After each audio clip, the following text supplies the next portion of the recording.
Welcome to Illuminati Silver. We tell you the truth about silver. Today is Saturday the 17th of July 2021 and we're publishing our gold and silver weekly update for the week ending the 16th of July.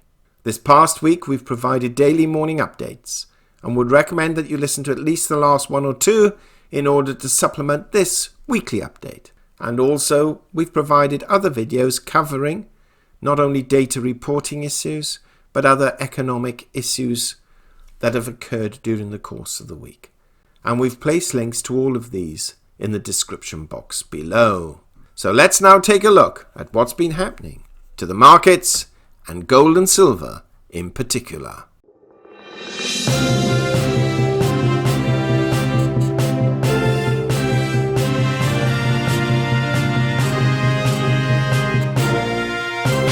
Gold rose $4 last week, rising from $1,809 to $1,813, having hit a high of $1,834 and a low of $1,792.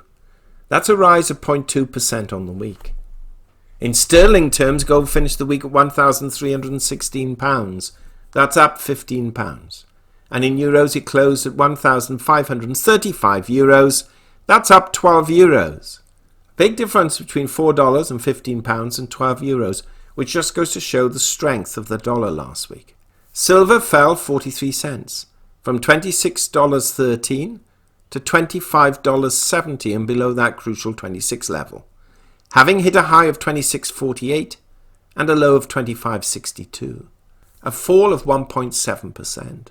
In sterling terms, silver closed at £18 and 66 pence. That's down 14 pence. And in euros, it closed at 21.77 euros. That's down 23 euros. The gold to silver ratio rose from 69.2 to 1 to 70.5 to 1. Bitcoin's down $2,105 from our report of last week and currently stands at $31,285. It's been as high as 34,606 and as low as 31,079. On the issue of Bitcoin, just a quick shout out to our new channel, which is replacing the Richard and Greg channel, and it's called Crypto Plus, where we'll be speaking not just about cryptocurrencies but definance and alternative investments. We've placed some videos on that channel already, and tomorrow we will be updating Nikki's portfolio. So please don't miss out on that. Going back to the markets, the Dow Jones closed on Friday at 34,687. That's down 299 points on the day and down 183 on the week. The S&P 500 closed at 4,327. That's down 32 on the day and down 42 on the week. The Nasdaq Composite closed at 14,427, down 115 on the day and down 274 on the week. So all the main indices are down. Brent crude closed at $73.59. That's down nearly $2, $1.96 to be precise. And WTI crude closed at $71.81, and that's actually down $2.75 on the week. This is all because OPEC and OPEC Plus could not agree a finalization in terms of supply. The dollar index stands at 92.68. Now that's up 0.55 on the week. And it's this strength that has particularly hit it, the gold and silver markets, and particularly silver. Now, we concluded last week's video with the following forecast. This is what we said. So where do we see gold and silver prices moving next week? Bearing in mind that we are to a very large extent reliant on the movement of interest rates and the US dollar value, and also now some nervousness in the equity markets. So we're raising our gold trading range for this coming week, with gold trading between 1750 and 1875, with 1700 to 1900 as outliers, and silver trading between $25.50 and $27, with $24.75 and $28 as outliers. Well, as we can see, gold traded $42 between its high and low, 1834 to 1792, exactly in the mid-range of our trading forecast. Silver traded as it did last week, within 86 cents of its high, and the range there was 26.48 to 25.62, posting a lower high and a lower low than the previous week.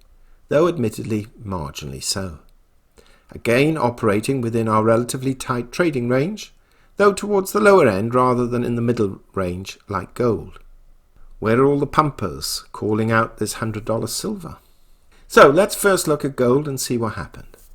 Apart from last Monday, gold traded the week in positive territory.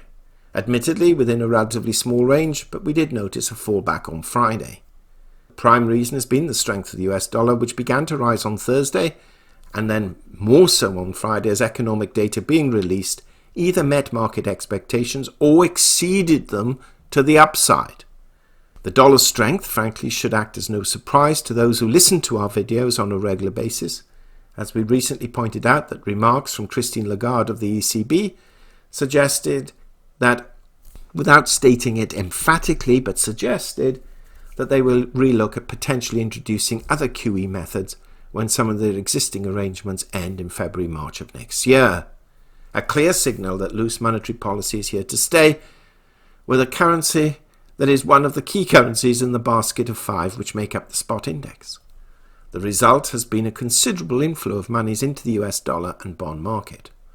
But what really moved things rapidly on Friday was stronger than expected US retail sales report, showing a rise of 0.6% in June compared with a fall of 1.7% in May, and against market expectations of a minus 0.4%. This certainly ensured the further strengthening of the dollar, and the figures, excluding automobiles, showed a positive 1.3% compared with minus 0.9%. From a technical point of view, support levels exist at $1,800 psychological, with perhaps a stronger support level at $1,792, which is the 20-day moving average. Resistance is seen at the 50-day moving average at 1837, and of course psychologically at 1850. The MACD histogram is printing in positive territory, suggesting again higher prices ahead. Looking at silver now, unlike gold, it moved in and out of positive territory all week. It vacillated quite a lot, within a relatively tight margin admittedly, with a significant collapse on Friday. It certainly reacted more negatively than gold did. The technicals show that we have support at 25.55, which represents March lows, and resistance at the 20-day moving average at 26.06. The MACD histogram is printing in negative territory, which suggests consolidation, similar to last week in fact. The key technical figure to the downside, and we have to be aware of this, is $25. If silver falls below and holds this, it suggests a very negative trend for silver, and you could see a rapid deployment down to 24 and even lower than that quite quickly. However, on the upside, we need to see silver reach that all-important $28 level again and hold there before further significant upside can even be contemplated. Looking at the economic data, last week we saw higher CPI and producer price figures, improving jobless claims but lower industrial production. Retail sales, however, blew everything out of the water and truly caused a reaction to precious metal prices due to dollar strengthening, potentially, arguably, in anticipation of earlier interest rate rises in the medium-term future. But, let's be frank, we're still some time off that. This coming week, we have the following economic reports coming out of the United States. On Monday, we have the NAHB Home Buyers Index for July. On Tuesday, building permits and housing starts for June. Wednesday, nothing scheduled. Thursday, our normal weekly jobless claims. But also we have existing home sales and index of leading economic indicators for June. And then on Friday, market manufacturing flash PMI for July and the market services flash PMI for July. So we're quite light on US economic reporting next week, with perhaps the most significant data being the job figures on Thursday, or the jobless figures to be more precise, and the flash PMIs on Friday. On the political front, perhaps the most significant news this past week has been the announcement of a $300 a month child benefit plan, and therefore more money printing to produce that, plus a continuing crackdown on social media companies, with President Joe Biden now stating that a spike in COVID deaths among the unvaccinated was down to social media. So we can certainly see some moves in the curtailment of social media freedoms. So where do we see gold and silver prices moving next week? Well, bearing in mind that once again we are to a very large extent still reliant on the movement of interest rates on bond yields and the US dollar value, and some further nervousness in the equity markets, though they still seem, despite this week's fall, to be pumping to the upside. So we're leaving our golden trading range broadly unchanged, with gold trading between 1750 and 1875, with 1700 and 1900 as outliers. And silver's trading range really trading slightly lower, between $25 and $27, with 24 and 28 as outliers. What are your thoughts about where gold and silver prices are going to go? Please share them, and also give this video a thumbs up. It would be appreciated. And if you haven't subscribed already, please do so, and press the bell sign.